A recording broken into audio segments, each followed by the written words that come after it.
Nag-anunsyo sa deklarasyon sa suspensyon sa tanang klase o local government units sa probinsya Sugbo agig pagpangandam sa posibleng epekto nga mugna sa tropical depression Basyang. Pipilas mga lungsod nga og dakbayan ang nag-anunsyo niadto pang Miyerkules sa gabi Pebrero 4 agig pagpaibalo sa ilang mga konstituente nga makapangandam sumaabot nga katalagmana.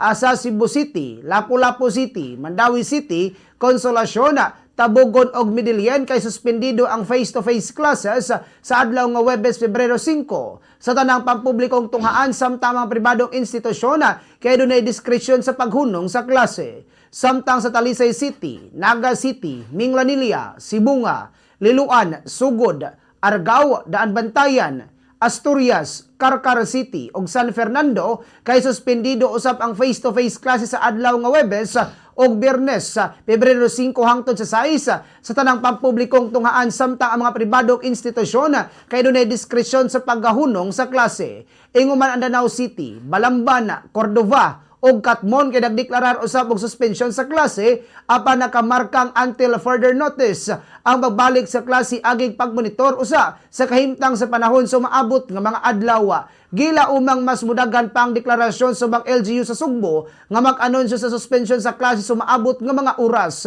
Giawag sa matag lokal nga gagamahanan nga magpabiling alertong magmonitor sa mga opisyal nga weather advisories og moaksyon sa mga safety precautions aron mapanalipdan ang kaluwasan sa kinabuhi.